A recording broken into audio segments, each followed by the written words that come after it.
In the last lesson, we learned about parallel projection that is further classified into oblique projection and orthographic projection. We'll learn about the orthographic projection in this lesson.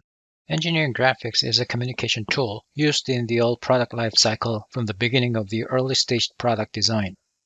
A product that is usually a 3D object must be represented in a 2D space that is a drawing paper. Even if you use digital documents such as CAD files, the computer screen is also 2D flat media. Engineering drawings must represent the products with precise geometry, size, and structure.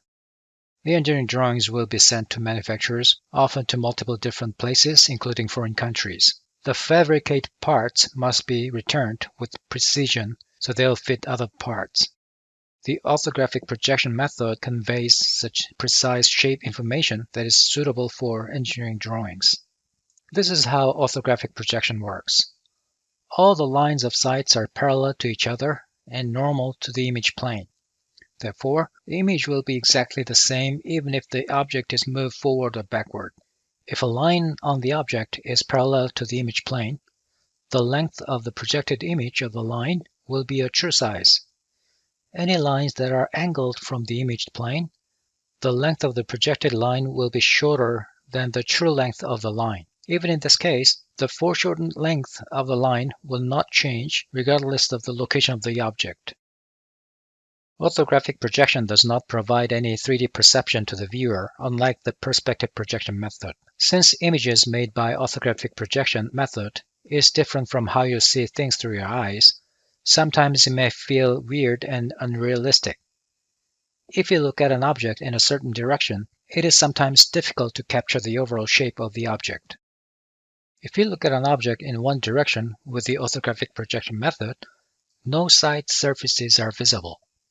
In this example, we see the front of an airplane. Although we can identify this as an airplane because we know what an airplane looks like, but even in this case, we do not know what the shape of the wings are. Different wing configurations may give the same or similar front view. So, we also need to provide a separate view to show the top view of the airplane. For complex shapes, such as this airplane, you also need to provide many other alternative views, such as side views, back views, bottom views, and so on. So you have a drawing with different views of the same object. This is called multi-view drawing. Because we know what an airplane looks like, you may figure out which view corresponds to which view and construct the 3D shape of the airplane. But consider you're making a drawing of a brand new product that nobody has ever seen before. If you lay out various views here and there randomly, it'll be really hard to figure out which view matches which view direction.